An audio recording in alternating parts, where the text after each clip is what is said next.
The first sign that something was wrong came during the morning briefing aboard the research vessel Horizon's Edge. Captain Maya Rodriguez had been mid-sentence when her words simply stopped. Her eyes, normally sharp and alert, took on a glazed quality that made Lieutenant Jake Morrison's skin crawl. "Captain?" Jake stepped forward, but Maya didn't respond. Around the briefing room, the other crew members had gone similarly still. Commander Harris, Chief Engineer Bell, even young Ensign Pike. All 23 members of the expedition team sat frozen, their faces blank, staring at nothing, all except Jake. He waved a hand in front of the captain's face. Nothing. No blink, no reaction. Her breathing was steady, her pulse normal when he checked, but it was like someone had switched off the lights behind her eyes. "What the hell?" Jake muttered, backing away from the table. The silence in the room was deafening. No hum of conversation, no shuffling feet, no clearing throats, just the steady thrum of the ship's engines and his own increasingly rapid heartbeat. The Horizon's Edge had been exploring the outer rim of the Kepler system for 3 months, cataloging planets and searching for signs of life. Yesterday they'd discovered something remarkable on Kepler 442b. Ruins. Ancient structures that suggested an advanced civilization, perfectly preserved beneath layers of crystalline formations. Jake's mind raced as he tried to understand what was happening. They'd spent hours examining the artifacts they'd brought aboard. Strange metallic objects covered in intricate patterns that seemed to shift when you weren't looking directly at them. Dr. Peterson had been fascinated by the neural pathway-like engravings, theorizing they might be some form of alien computational system. A chill ran down Jake's spine. The artifacts. It had to be connected to the artifacts. He grabbed his tablet and pulled up the ship's internal sensors. Life signs showed normal for all crew members. Heartbeat, breathing, brain activity. But something was off about the neural patterns. They were synchronized, pulsing in perfect unison like a vast network, like they were all connected to something. Jake's hands trembled as he accessed the external sensors. What he saw made his blood run cold. 3 massive ships hung in space around the Horizon's Edge, their hulls the same strange metallic composition as the artifacts. They hadn't been there an hour ago. Every great bond starts with a single moment of courage. HFY Stories is just beginning, and your support matters. If you love emotional sci-fi tales, forbidden connections, and stories that stay with you, hit subscribe. It's free, and it helps us bring more stories from the stars to you.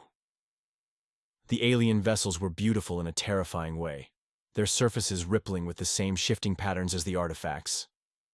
As Jake watched, beams of soft light connected the ships to the Horizon's Edge, and he realized with growing horror that his crewmates weren't just staring at nothing. They were listening to something he couldn't hear. He tried the communications array, but found it had been completely disabled. The navigation system was locked out.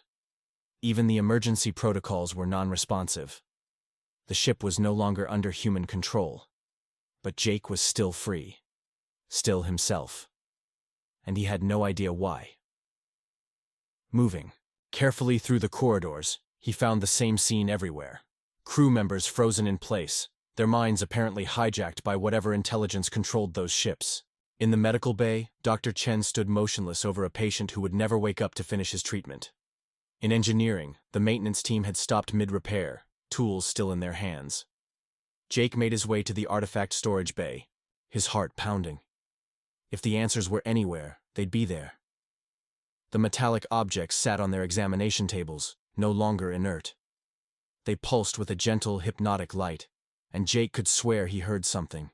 A whisper at the edge of perception, like voices calling from a great distance. He forced himself to look away, focusing on the scanner readouts instead. The objects were emitting some kind of neural field, a complex pattern of electromagnetic waves that seemed designed to interface directly with brain tissue. But the readings showed something else, something that made Jake's breath catch. The field was calibrated for specific neural architectures that matched every known alien species in the galactic database, but not humans. The pattern was close, but not quite right, like a key that almost fits a lock. That's why he was still free. Whatever had taken control of his crew, it had been designed for alien minds, not human ones. The mental differences that had always made humanity seem like outsiders in the galactic community. Their unpredictability, their emotional volatility, their chaotic thought patterns had just saved his life. Jake's revelation about the neural field's incompatibility with human minds gave him little comfort as he watched the alien ships position themselves around the horizon's edge. Through the observation deck's viewport, he could see more vessels emerging from hyperspace, dozens of them, all bearing the same rippling, hypnotic hull patterns, an invasion fleet. The scope of what he was witnessing began to dawn on him. If these beings could control minds across multiple species, if they had weapons specifically designed to subjugate alien consciousnesses, then they weren't just dealing with humanity's first contact. They were witnessing the prelude to galactic conquest. Jake accessed the ship's communication logs and found his worst fears confirmed. Over the past 72 hours, similar incidents had been reported across the galaxy. The mining colonies on Vega Prime had gone silent. The research stations orbiting Proxima Centauri had stopped responding. Even the mighty Andromedan defense grid had reported technical difficulties before their transmissions cut out entirely. The pattern was always the same. First contact with mysterious artifacts, followed by total communication blackout. Jake realized that the horizon's edge wasn't just another victim. They were part of a coordinated assault on every major civilization in the galaxy.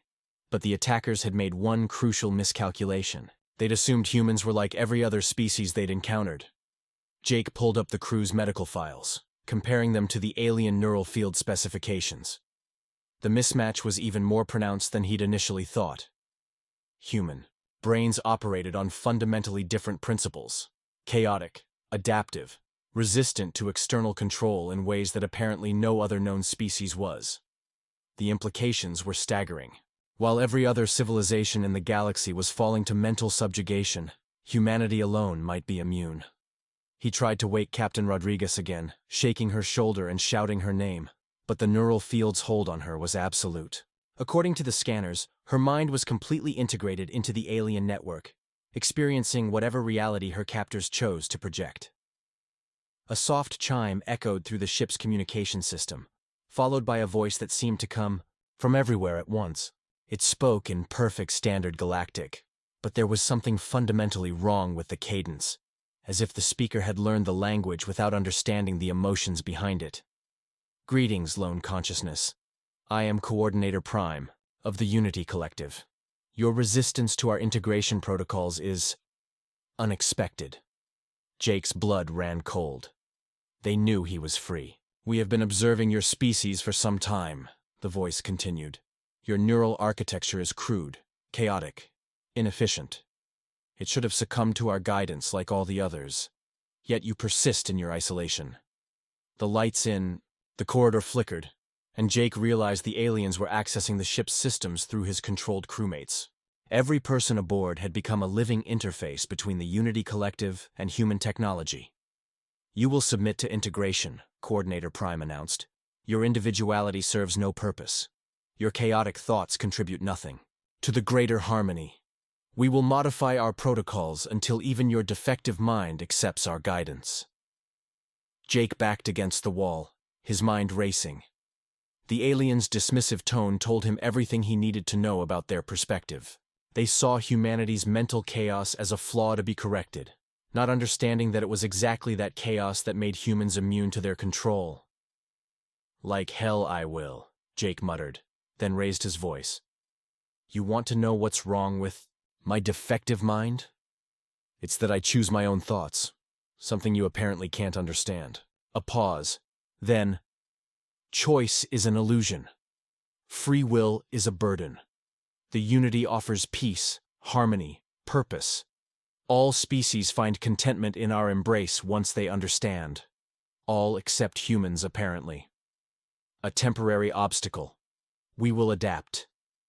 The ship lurched as the alien vessel's tractor beams took hold. Through the viewport, Jake could see the horizon's edge being drawn toward the largest of the alien ships, its hull opening like a mouth to receive them. He had perhaps 20 minutes before they were brought aboard. 20 minutes to figure out how to save not just his crew, but potentially every free mind in the galaxy. The weight of responsibility was crushing, But Jake forced himself to think clearly. The aliens' greatest strength was also their weakness. Their mental network was perfect, unified, predictable. But Jake's mind was none of those things. It was chaotic, unpredictable, uniquely human, and that might just be enough. He ran toward the ship's computer core, an idea forming in his mind. If he couldn't wake his crew, maybe he could use their networked state against their captors. The Unity Collective had connected every controlled mind into their system, creating a vast neural network spanning the galaxy. But networks could be hacked, and Jake was about to teach these aliens why chaos might be more powerful than order. The computer core hummed with activity as Jake's fingers flew across the interface. He had maybe 15 minutes before the horizon's edge was fully docked with the alien mothership, and he was attempting something that would have been impossible under normal circumstances, hacking into an alien neural network using human technology. And pure desperation. The key was understanding how the Unity Collective operated. From what he could gather from the ship's sensors, the aliens didn't just control minds, they linked them into a vast processing network. Every subjugated consciousness became a node in their system, contributing processing power to their collective intelligence. It was elegant, efficient, and completely vulnerable to the one thing they couldn't control: human unpredictability. Jake accessed the ship's experimental quantum processing unit, originally designed for complex navigation calculations. If he could route his own brainwaves through the system and piggyback on his crewmates' neural connections, he might be able to introduce chaos directly into the Unity's perfect order. The risk was enormous.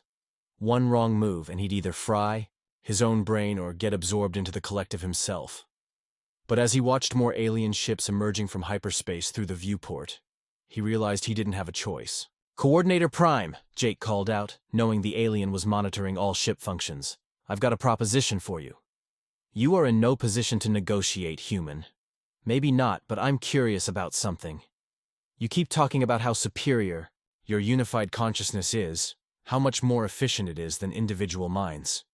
But if that's true, why haven't you conquered the galaxy already?" A pause. Jake could feel the alien's attention focusing on him like a weight pressing against his thoughts. "We are methodical. We ensure each integration is complete before proceeding." "Or maybe," Jake said, his hands continuing to work on the quantum interface, "you've never encountered a species that could think outside your perfect little box. Your chaotic thought patterns are not superior. They are wasteful, contradictory, self-defeating." "They're also unpredictable," Jake shot back. "And that's something your collective mind can't handle, isn't it? You're like a computer program that crashes when it encounters data it wasn't designed to process." The ship shuddered as it entered the alien vessel's docking bay. Jake could hear the mechanical sounds of clamps engaging, sealing the horizon's edge inside the mothership. Through the ship's external cameras, he could see the interior of the alien vessel. Vast, organic-looking spaces filled with pods containing the subjugated members of dozens of species. "Your resistance ends now," Coordinator Prime announced. "You will be brought before the Integration Council for processing." Jake heard footsteps in the corridor, his own crewmates, moving with the synchronized precision of puppets. They would be here in moments, and his body would join theirs in serving the Unity Collective. But his mind would remain his own. "Actually," Jake said, completing the final connections on his improvised neural interface, "I think it's time you learned what human chaos really looks like." He slammed his palm down on the activation switch. The effect was immediate and overwhelming. Jake's consciousness exploded outward through the quantum link, his chaotic human thoughts suddenly broadcasting through the Unity's neural network. The sensation was like being torn apart and scattered across a million different minds simultaneously. But instead of destroying him, the chaos strengthened him. Every contradictory thought, every irrational impulse, every uniquely human quirk of reasoning became a weapon against the collective's rigid order. Through the network, Jake could feel the Unity recoiling in confusion. The collective had been built on perfect harmony, with every mind thinking in synchronized patterns. But now, Jake's unpredictable human thoughts were ricocheting through their system like a virus, causing processing errors and cascade failures. He experienced flashes of alien consciousness, beings from a dozen different species, all reduced to uniform nodes in the collective's network. But as his chaotic thoughts spread, he saw sparks of individuality beginning to reassert themselves. The perfect unity was cracking. "What are you doing?" Coordinator Prime's voice had lost its calm certainty, taking on overtones of panic. "Something." "You can't," Jake replied, his voice echoing strangely as it broadcast through the network. "I'm being human." He pushed deeper into the system, his consciousness touching the minds of beings across the galaxy. On every world, in every ship, the Unity's control was wavering as Jake's chaotic human thoughts introduced elements of unpredictability into their perfect order. The aliens had made their greatest mistake in trying to understand human consciousness through the lens of their own experience. They saw chaos as a flaw to be corrected, not recognizing it as humanity's greatest strength. Now that chaos was unraveling their entire civilization from within. But Jake could feel the strain.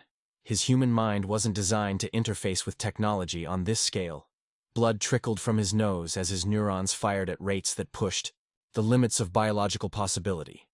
He had to act fast. The window of opportunity was closing, and he needed to do more than just disrupt the Unity's control.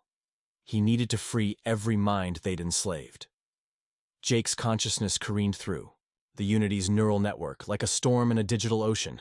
Every thought, every memory, every uniquely human impulse became a hammer blow against the collective's rigid structure. But the strain was enormous. He could feel his mind fracturing under the pressure of interfacing with millions of alien consciousnesses simultaneously. Through the network, he experienced the Unity's history in fragmented flashes. They had been the first species to achieve true mental unity thousands of years ago, transcending individual consciousness to become something greater. Or so they believed. What Jake saw was a race that had traded creativity, growth, and the messy beauty of individual thought for the sterile perfection of collective harmony. They had conquered world after world, not through violence, but through what they genuinely believed was salvation. Each species they encountered was seen as suffering from the same disease of individuality that had once plagued their own people. The integration process was, from their perspective, an act of mercy. But now, as Jake's chaotic thoughts spread through their network, cracks were appearing in their perfect unity. He could feel individual minds beginning to reassert themselves. A Centaurian pilot remembering her first flight, a Rigelian scientist recalling the joy of discovery, a Volcoid artist suddenly seeing color where there had been only gray uniformity. "Stop this!" Coordinator Prime's voice echoed through the network. But even the alien leader's thoughts were beginning to show signs of fragmentation. "You are destroying everything we have built." "I'm not destroying anything," Jake replied, his voice somehow carrying across the quantum link to every connected mind in the galaxy. "I'm giving it back." The horizon's edge shuddered as systems throughout the alien mothership began to fail. The Unity's technological superiority had been built on the processing power of billions of networked minds, all thinking in perfect harmony. But harmony required predictability, and Jake's thoughts were anything but predictable. He reached out through the network, touching the consciousness of his own crewmates. Captain Rodriguez's mind felt like a fortress under siege, her natural leadership instincts battling against the Unity's control. Commander Harris was fighting too, his tactical training providing a framework for resistance that the aliens couldn't suppress. "Come on," Jake whispered, pouring his own strength into the connection. "Remember who you are. Remember what it means to be human." One by one, Jake felt his crewmates beginning to wake up. The process was painful. Their minds had been integrated into the Unity's network for hours, and breaking free felt like tearing away part of themselves. But the essential spark of human individuality, that chaotic core that made each person unique, proved stronger than alien conditioning. Captain Rodriguez was the first to fully break free, her eyes snapping open in the briefing room where she'd been standing motionless for hours. She gasped, staggered, then grabbed her communicator. "All hands, this is the captain. If you can hear me, if you can think your own thoughts, respond immediately." Voices began crackling across the comm system. Confused, disoriented, but unmistakably human. The crew of the Horizon's Edge was awakening, but the effect was spreading far beyond their ship. Through the network, Jake could feel the ripples of chaos spreading to every Unity-controlled world. The collective's perfect order was collapsing as billions of minds remembered what it felt like to be individuals. The cost was becoming unbearable. Jake could feel his consciousness stretching. Thin, his human brain pushed far beyond its design limits. Blood ran freely from his nose and ears, and his vision was beginning to blur. But he held on, knowing that letting go now would doom every awakening mind to recapture. "You don't understand." Coordinator Prime's voice was filled with something Jake had never expected to hear from the collective leader: fear. Without unity, they will return to chaos, to conflict, to the suffering of individual existence. You are condemning them to loneliness. Maybe, Jake admitted, his thoughts growing weaker as his body began to fail. But it's their choice to make, not yours. Through the network, Jake felt the moment when the Unity's control finally shattered completely. It was like watching a dam break, releasing a flood of individual consciousness that had been held back for millennia. Across the galaxy, beings who had been little more than processing nodes in the collective suddenly remembered their names, their dreams, their fears, their loves. The chaos was beautiful. But as the network collapsed, Jake realized he was caught in the middle of it. His consciousness, spread across millions of alien minds, was fragmenting along with the Unity's control. System. He could feel pieces of himself scattering across the galaxy, his individual identity dissolving into the chaotic storm he had unleashed. Through the ship's communication system, he heard Captain Rodriguez's voice, distant and fading. "Jake! Jake! Where are you? We need you!"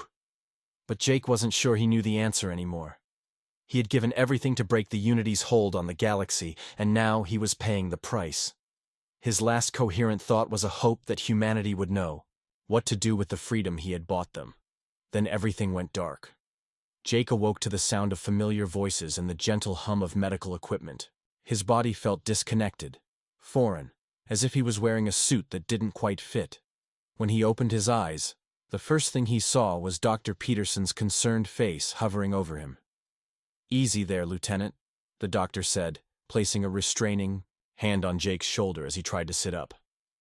"You've been unconscious for 3 days. Your neural activity was, well, let's just say we weren't sure you were coming back."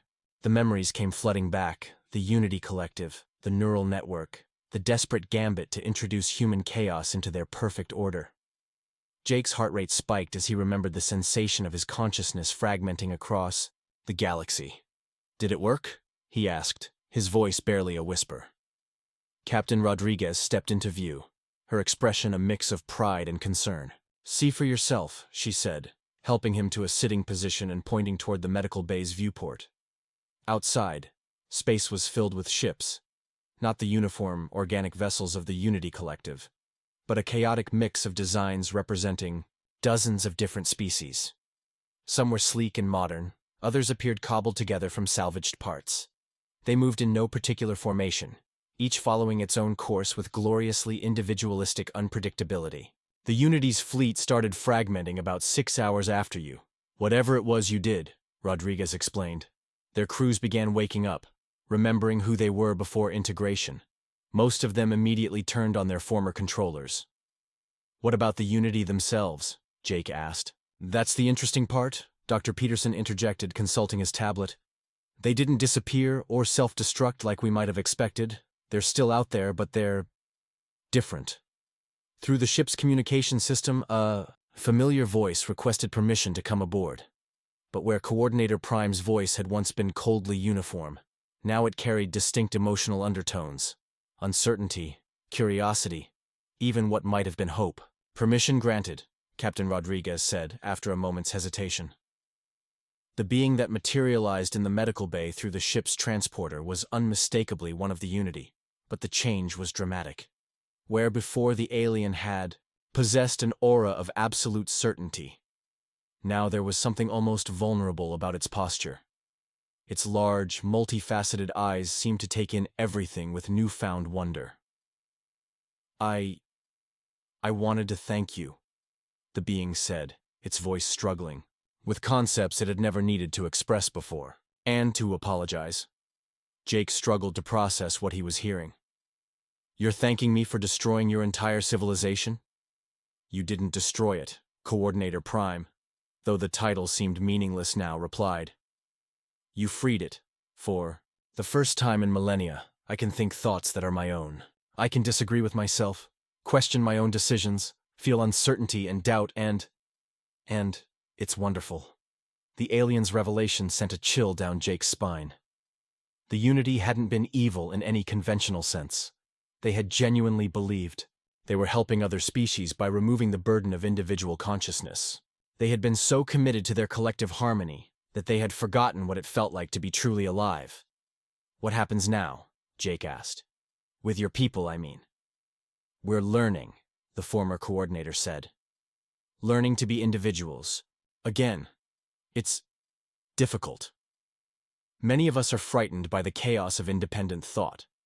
Some are trying to rebuild smaller collectives, while others are exploring complete isolation. We're becoming diverse, unpredictable. Human, Jake said, with a weak smile, perhaps, though I suspect each species will find its own path to individuality. That's what makes it beautiful. There is no single correct way to be conscious. Dr. Peterson cleared his throat. Speaking of consciousness, Jake, we need to discuss what happened to you.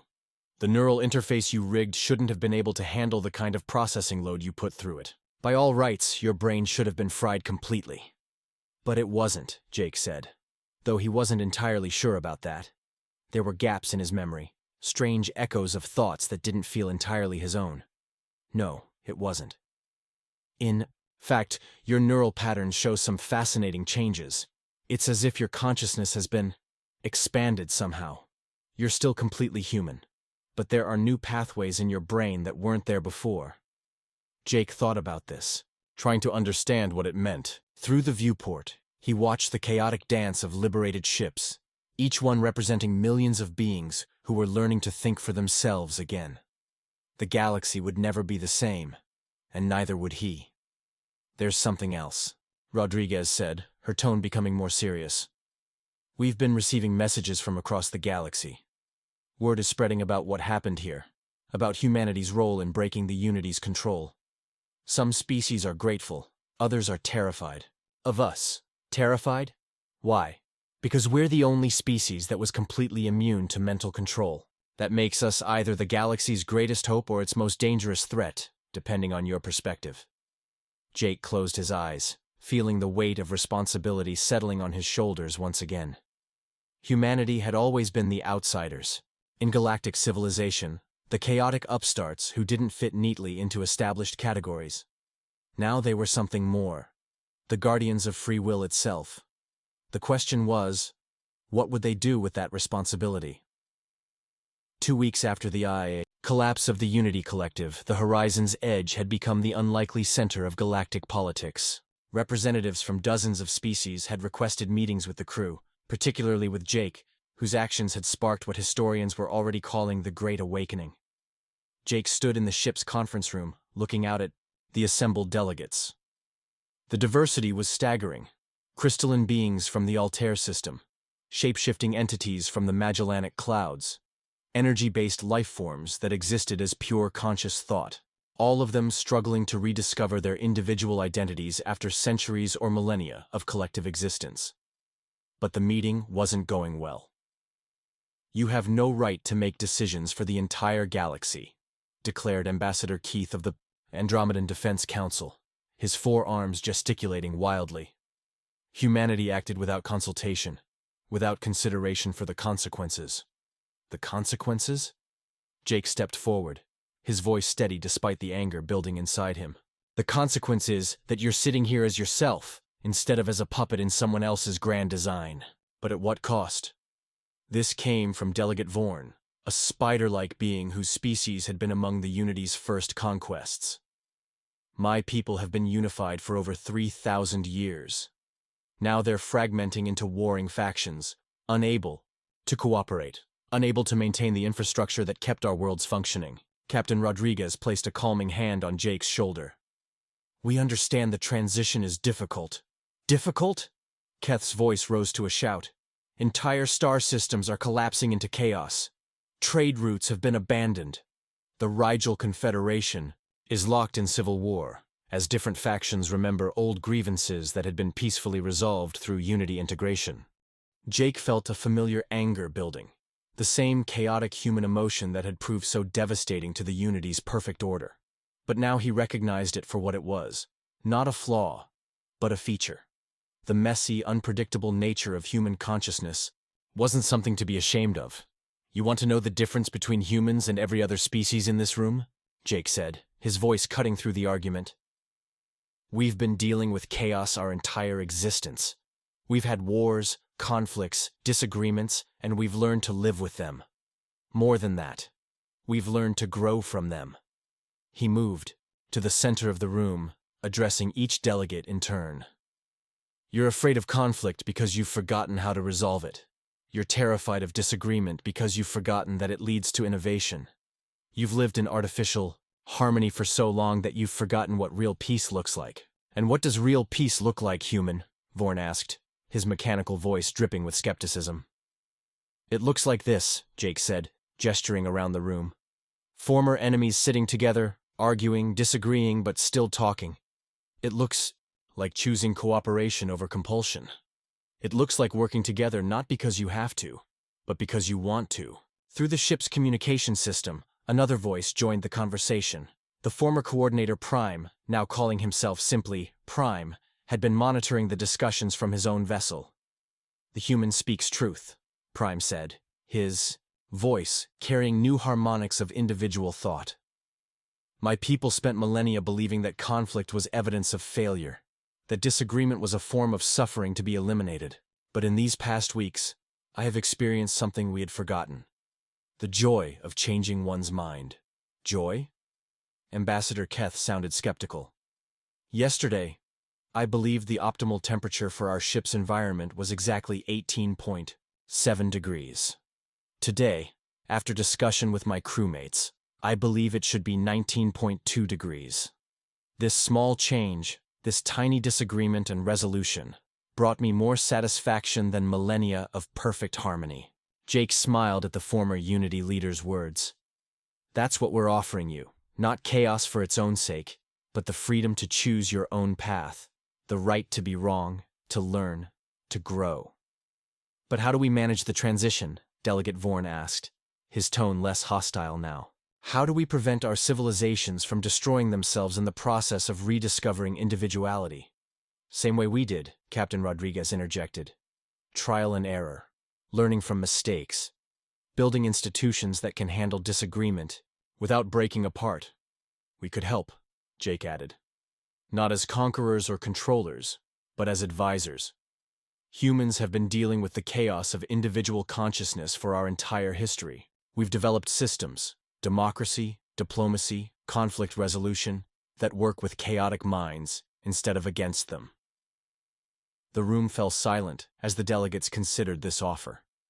Jake could see the struggle playing out on their faces, the fear of uncertainty warring with the growing realization that uncertainty was the price of freedom. Finally, Ambassador Keth spoke. "What would you want in return?" "Nothing," Jake said immediately. "That's not how this works. You don't pay for freedom. You earn it by using it responsibly." "But surely, no payment, no control, no strings attached," Rodriguez confirmed. "That's the whole point. Free will isn't free will if it comes with conditions." For the first time since the meeting began, Jake saw something like hope in the delegates' expressions. They were beginning to understand that humanity's offer came not from a desire to dominate, but from a genuine wish to see other species flourish as individuals. The galaxy was changing, and humanity was helping to guide that change. Not as rulers, but as teachers. Not as conquerors, but as friends. It was, Jake thought, the most human thing they could do. 3 months later, Jake stood on the observation deck of the newly established Galactic Cooperation Station, watching ships arrive and depart in the organized chaos that had become the new normal. The station itself was a marvel of cooperative engineering, built by a dozen different species working together, each contributing their unique talents to create something no single civilization could have achieved alone. The transition hadn't been easy. Some species had struggled more than others to adapt to individual consciousness.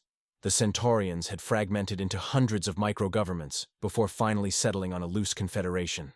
The Rigelians had gone through a period of complete anarchy before emerging with a radical form of direct democracy that somehow managed to function despite, or perhaps because of, its apparent chaos. But they were all still here, still working, together, still choosing cooperation over compulsion. "Hard to believe it's only been 3 months," Captain Rodriguez said, joining Jake at the viewport. She now held the title of Director of Human Liaison Services, though she insisted everyone, "Just call her Maya. Feels like a lifetime," Jake agreed. His own role had evolved into something he'd never expected. Part diplomat, part philosopher, part living symbol of the power of human chaos. Species across the galaxy sought his counsel on matters of individual consciousness and free will. "Any regrets?" Maya asked. Jake considered the question seriously. The neural interface had left him changed in ways that were still being discovered. Dr. Peterson's latest scans showed that his brain now operated on multiple levels simultaneously, processing information in patterns that shouldn't have been possible for a human mind. Sometimes Jake wondered if he was still entirely human, or if he'd become something new, a bridge between the ordered consciousness of other species and the chaotic creativity of his own. "No," he said finally. "No regrets." Through the station's communication system, Prime's voice announced the arrival of a new delegation.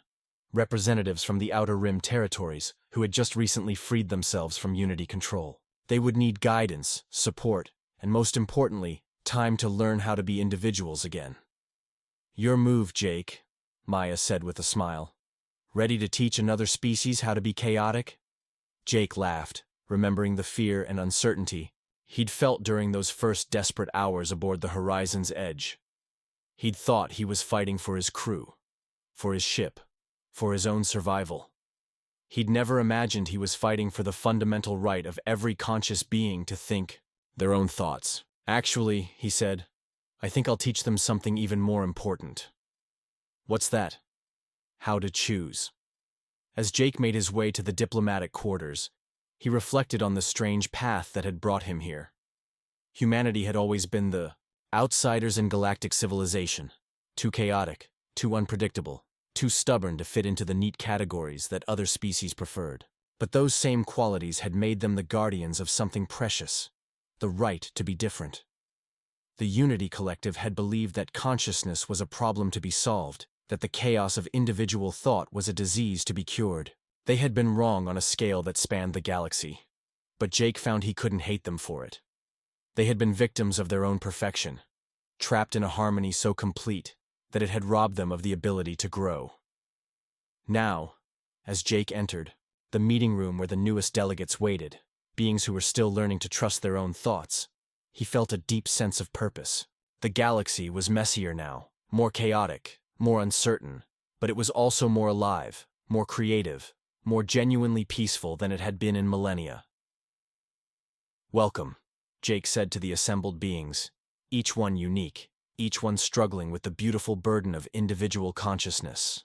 "I'm here to help you learn something that every human child knows instinctively." "What is that?" asked the lead delegate, a crystalline being whose faceted surface reflected light in patterns that seemed to shift with her emotions. "That it's okay to be yourself," Jake replied. Especially if, you don't know who that is yet." The room fell silent, then slowly filled with the sound of beings discovering laughter, argument, wonder, and all the other chaotic emotions that came with being truly alive. Outside the viewport, the galaxy turned in its ancient dance, but now it danced to the rhythm of billions of individual hearts instead of the sterile perfection of collective harmony. Humanity had given the galaxy its greatest gift, the right to be beautifully, chaotically, imperfectly free. And in doing so, they had finally found their place among the stars, not as conquerors or subjects, but as the keepers of chaos itself.